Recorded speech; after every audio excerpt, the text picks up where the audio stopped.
Politics is all about image making, and in order to have one that wins the votes, politicians get their prescriptions from the so-called spin doctors.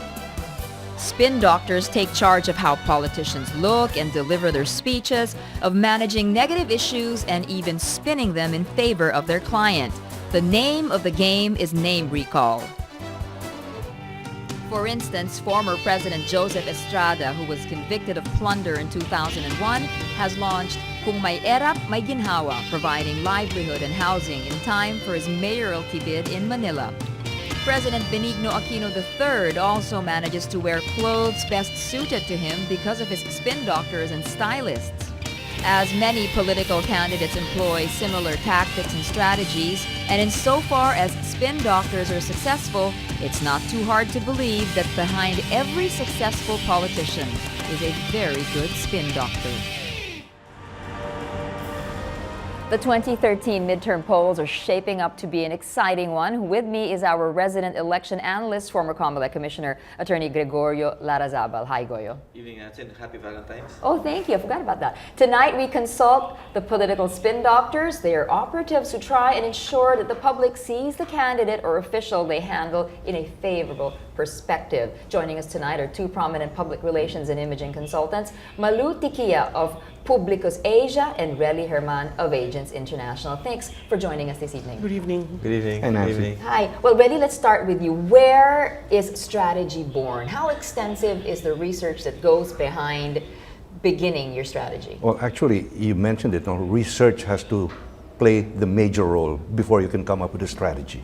You can't get anywhere with strategy without getting all the facts, all the data about the candidate. So it would be a crazy proposition to think that when you take on a candidate, the first thing you think of is like what hand sign, these cosmetic elements, what hand sign, what color. No, that's putting the cart before the horse. All right, so we're talking FGD, focus group discussion. How extensive, in your case, do you do focus group discussion? For a national candidate, you will have to do several rounds of FGD to get the messaging correct. You will have to do historical analysis to determine which areas where you're going to have the FGD. Usually it's in media centers. And then you will have to include your quantitative. These days there is an effort to introduce quasi, which is essentially measuring the visuals and what the candidate is saying in order to adjust to what the market needs. But if you do this, how soon before elections do you need to do this? A year before, 2 years well, before? Ideally, it's 18 months. But 18 here months in the before. Philippines, you know, they sort of ask you to do magic overnight and come up with something. I want it yesterday. Yeah, right? very hard. Yeah, but further to Goya's question, is there such a thing as doing it too early? Yeah. And not getting In an politics, accurate reading? in politics, actually, my mantra is when you win, you start projecting. Because if you don't, then the others will frame you, and by the time you run for re-election, people may have forgotten you, may have probably thought of you otherwise because you were quiet during your term. Awareness is the name of the game. As early as possible, people have to be aware of your existence and of the fact that you're running for public office. But in the Philippines, the term for the local government officials is 3 years, but for senators, it's 6 years. What does a senator need to do to maintain the image? Does it have to be consistent, or does he stop, then he just starts 18 months before the next elections? You mean during his entire period of 3 or 6 years? Yes. He has to be in the news as much as possible. That's why we see senators who don't even do a lot of things on the Senate floor, but they make the rounds, giving speeches on media. They're very visible. Very good sound bites. Sound bites, yes, that helps a lot. All right, customized messaging versus generic messaging. So nice to hear it, customized messaging, but how do you put your finger on the pulse? Customized messaging. Customized is really targeted, while generic is, the reason why you do that is because of the changing psychographics of voters. There's the demographics, it's essentially a young voter pool we have, and then the psychographics. You would need to know the knowledge, attitudes of voters in order to target. There's a different message for senior citizens. There's a different message for women. There's a different message for the youth. So you really have to craft and in their language that is understandable in order to connect. So micro-targeting, which is like synonymous perhaps to customized messaging, is always superior to generic messaging. There's no use for any generic messaging in this day and As a age. matter of fact, these days, as opposed to campaigns of, let's say, 10, 15 years ago, it was so generic. Yeah. Okay, but now we've done better than Okay, that. you talked about 10 years ago. You have that distinction of having been involved in all campaigns, all presidents from Marcos onwards. What Right. are the most glaring differences in the terrain, having handled campaigns during Marcos's time, over the years, until today? What has not changed is the fact that the exposure has to be there all the time.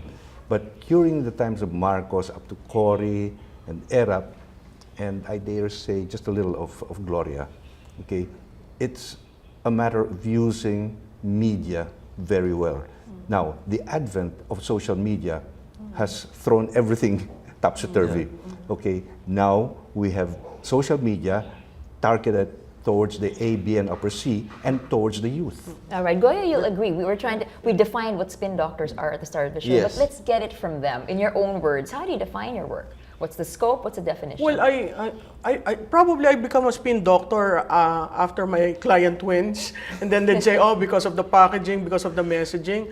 Right off, 20/20 hindsight. you really do not spin, because you have to remain authentic with the brand. Yeah. If there is no brand, you have to build that brand. Imaging is very important, but really spinning comes to fore when there is already contrasting among the candidates for the Senate. How will you contrast? Then probably that's where spinning comes. Malu, you bring up a very important point about authenticity. How far can you re-engineer the personality or the persona of a client? Well, if your client has a skeleton in his closet or several skeleton. And skeletons, they may well have. then you will have to confront with that, because later on it will define you in the 90-day campaign period. So once that happens, then it's all crisis. Then you're on the defensive. And that's right. And you forget your platform, you forget why you're running for, and you end up answering only the accusations. But that could very well be the reality in most Yeah, it clients, could. where some are convicted perhaps even. Okay, we know who we're talking about, but how do you handle that? We know several. We know several of those. How do we handle those? Well, even before they start throwing their hat into the ring, the client has to be upfront with you, and as much knowledge as you can from media, then you have to ask him, listen, is there anything else? And tell us the truth about this, because this is going to come back to haunt you during the campaign. Kawawa ang kwan. Ang spin doctor is kawawa ang strategist. But in terms of strategies now, and the work you need to do, how difficult is it now as compared to 15 or 20 years ago? Is it more difficult now because of social media? The emphasis before is like you have to have a handshake with the voters, but now you just go on Twitter, on Facebook. How different is it as compared to before? It is easier to reach the target audience, okay? But at the same time, the target audience has a lot of means to look inside the person who's Yeah. running. So it cuts both ways. They just Google the person. And everything comes out, you know, in the same way that you can interact with your audience, with your target voters, no? But they can also interact with you, good or bad. They can hit you just the same as they can praise you.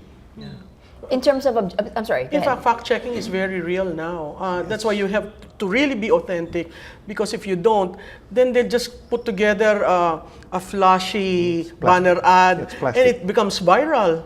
It's very hard to stop that. And like for example, now somebody can just do a blog about a particular candidate. If it's not, even if it's not true, everyone will just spread that within a few hours. Wala na, sira na yung Exactly. kandidato. How do you And do there that? are How do you? very creative people online who would design a banner using the official imaging and brand, and then suddenly turn it around. And then people would start passing it. So, Bogus accounts. Yeah, bogus account. And at the same time, if it gains traction, then you have to respond to it. And that is social media. Unlike what Relly was saying, that the traditional media was very easy to plan. Now you have to adjust to the limits, the caps, and then there's social media. You have so many balls in the air. How do you do it? Quite hard, quite hard. and it really depends on your strategy and the discipline to stick to message. Because even if there is a crisis, you will have to confront the fact that you have to respond to the campaign platform and the campaign strategy that has been designed. All right. Before, you would have regular news programs, but now, because there are 24/7 news channels, everybody's online, there's a need to get information, there's a need to get news.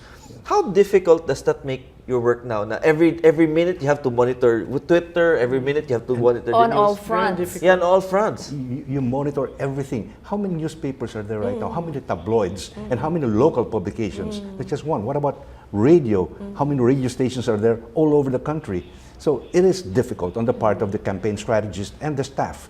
Okay. Now it's extremely difficult also for the candidate because he has to be available most of the time in order to reach a wider audience. I mean, he cannot go personal, house to house, etc. Wala na. Wala It na cannot- yun. it House to cannot house, be. I mean, sa local lamang yan. Okay, but Oh, as but far sa as national national. candidates are concerned, no way. No way. You use media extensively. And as I said, no, it cuts both ways. So wala na yun, the handshake that seals the deal is not anymore as effective as it was before. You know, a handshake is still personal. But as an aside, what I hate seeing are candidates who do a handshake pero sa iba nakatingin. Yeah, but It's so plastic, you know. I must admit, I've had some of those handshakes. All right. We're going to have to go to a break right now. When we come back, we'll still be with Relly Herman of Agents International and Malu Tequia of Publicus Asia. Stay tuned. You're watching Elections 2013.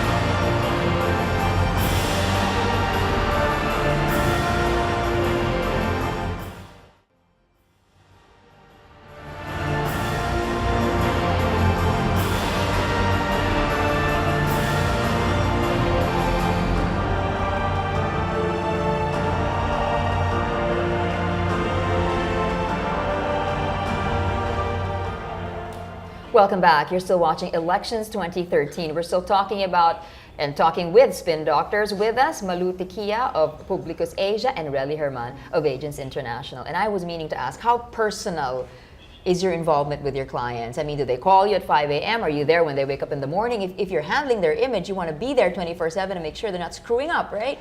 That happens a lot. I mean, you don't have to be there personally, but the fact that you've got cell phones right now, you've got the internet, it's so easy to communicate, faster even. So that's as personal as you can get. The days of having to be with them as in nakadikit ka the whole time, hindi na. I mean, it's no longer practical. Parang yaya o yaya. Parang Yeah, ganun. wala na, you don't need that anymore. Not anymore. Yeah, Malu, what's been your experience? Do you actually have to shop for clothes with your client just to make sure they buy the right wardrobe? If you really need to repackage him, you will have to do that. But going back to your earlier question, for me, I'm up by 5. I receive calls. Like between 5 to 10 is really very busy. Hectic. You get to push your people, you get to tell the schedule, you get to decide on the fly the sorties that were canceled, etc., etc. You start the day with your client and you end the day with your client, hoping that your client will be physically well. Because if not, like just a client of mine who was going to the north, lost his voice and very excited about the kickoff. Where I was telling him, you better preserve your energy because if not, you're not going to last the 90-day stretch. So it's really an alter ego kind of relationship almost. Almost, yes, Yeah, definitely. okay. And how far would you push that envelope? Goya, we're very keen on trying to find out. Big words like ethics and principles come in here. How far are you willing to go to re-engineer the public's impression of someone further than what he really is? For me, whenever I'm hired, we usually talk about what I can do, what I cannot do. Tactician ako, hindi ako magician. Oh, yeah, right? And then I tell him, but I will push. I will push the envelope as far as making him win. Because at the end of the day, we're taken in because they want to win.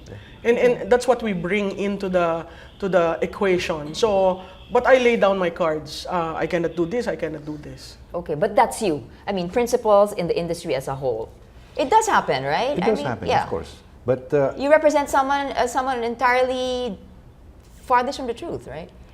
Okay, that laugh says it all. And how do you distinguish, or how do you set the limit? Because normally when you're with somebody all the time, you might like him or you might like her. Lose objectivity. You lose objectivity. How do you set a limit? How do you compartmentalize? At the start of the campaign, you already set your parameters, okay?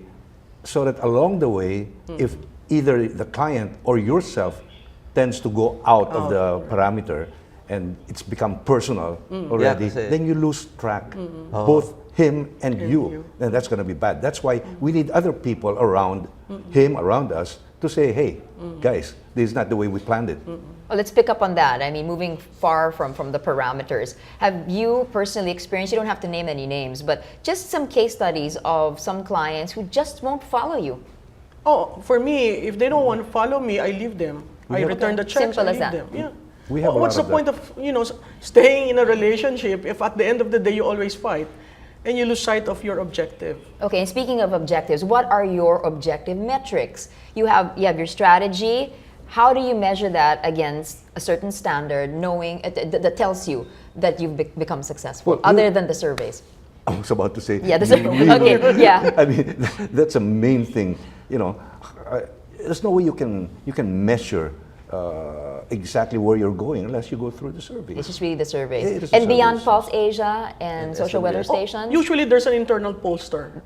Which is and our then next question. You parang pinagbabangga mo lahat yung surveys, and hopefully you are able to analyze where's the dip, where's the high. Okay. And then you set another dipstick survey so you know what's happening on the ground. But what you say about surveys before supposed to be used for tactics, how to strategize. But now, basically, surveys is used as a marketing tool.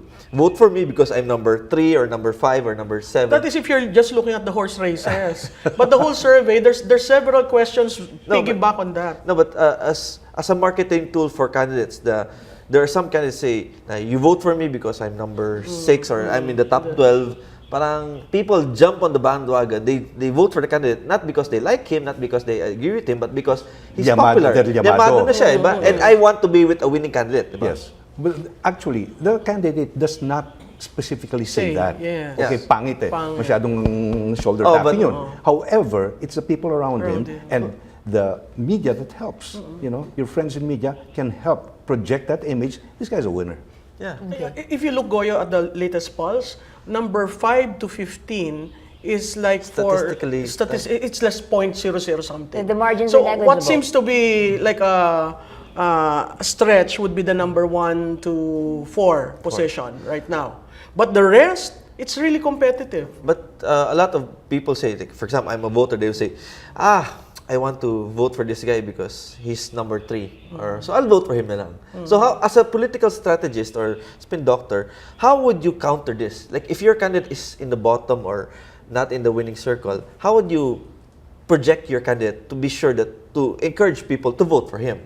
Well, short of maligning the top 4 candidates who are leading, okay, but we're not discounting that.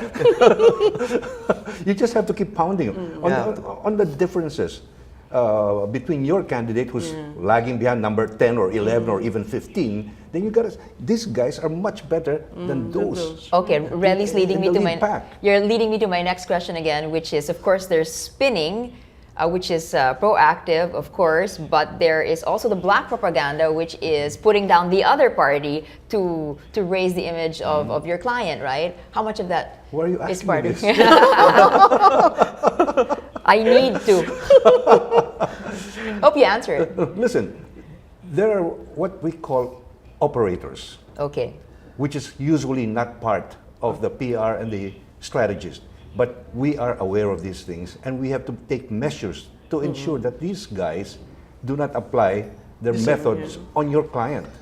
Now, if you do that yourself, then you've got operators to do the business, not them. I mean, not us. Right, Malu? Yes, that's true. Yes. There's Did another you guys group that talk does before that. the show? Yeah. All right. Day in the life. You're handling your client. How much clout does the spin doctor have in the team of people handling a client? I mean, there's too many cooks spoil the broth, they say. So many people think that they know better. How much clout does a spin doctor have, and the ability to say what I say goes? If you don't want to listen to me, then it's not going to Again, work. it goes back to the laying down the cards. If you will have to get the blessing from your client that the final decision maker is the campaign manager or the strategist, or if you really, there's usually meetings going on, but you will have to stand by your position and just say, this is how it was designed. Let's just do that. Okay. The problem in campaigning is really implementation. Very good designs, but when implemented, The execution. yeah. Okay. How indispensable is a spin doctor? Some candidates out there might be mayabang and say, I can do this on my own. Is that a practical way of looking at it? Or you can't have a campaign without a spin doctor? We'd like to think that spin doctors are part and parcel of a campaign. You cannot afford not to have a spin doctor or a strategist. Otherwise, we've got several candidates right now whom we know.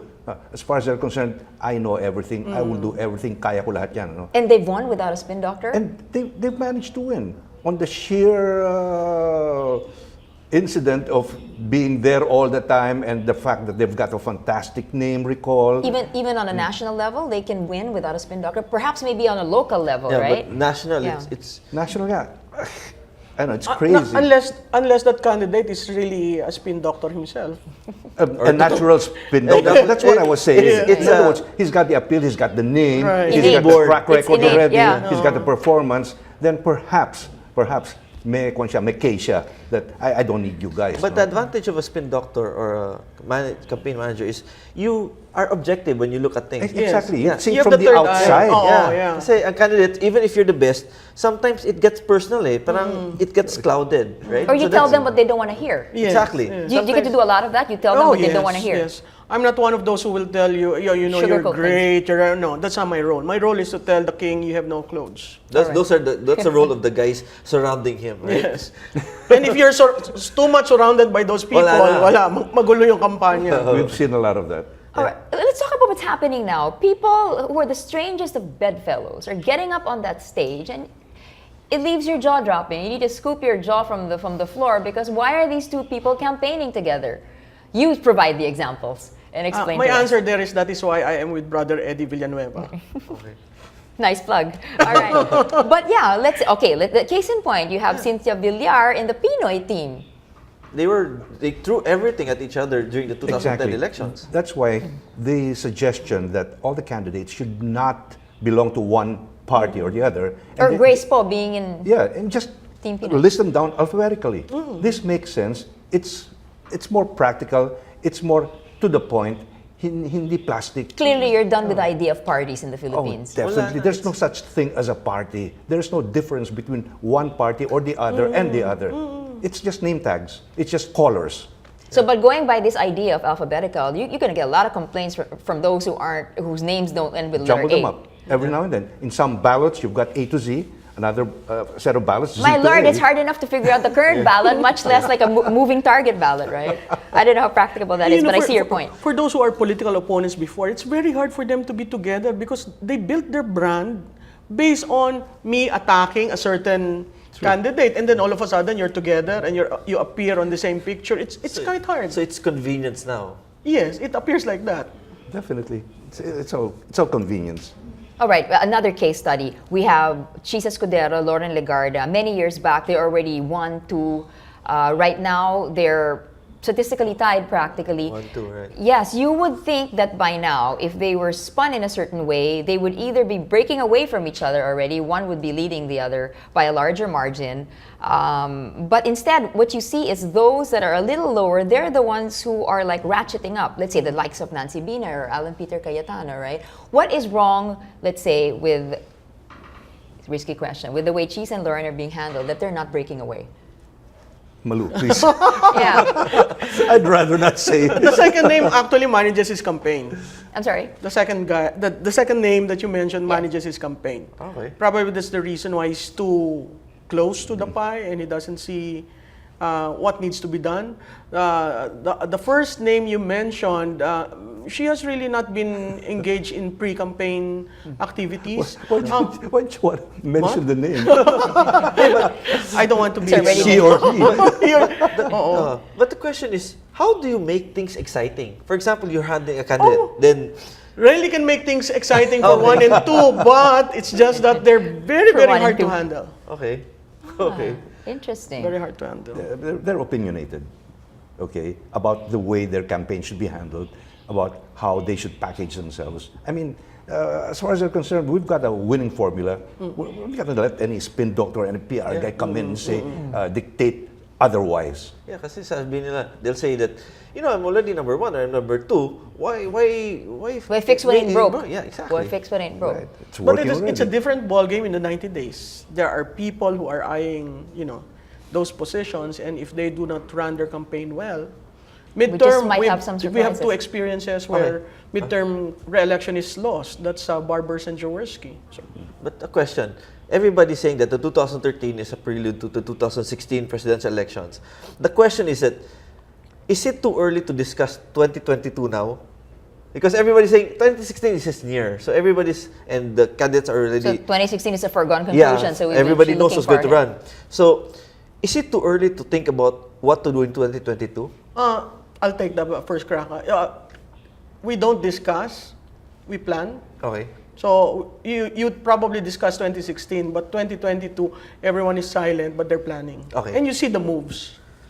This a question, okay?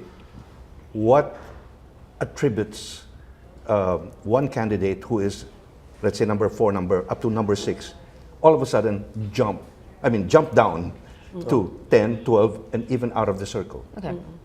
It's a question. Yeah. What's the answer?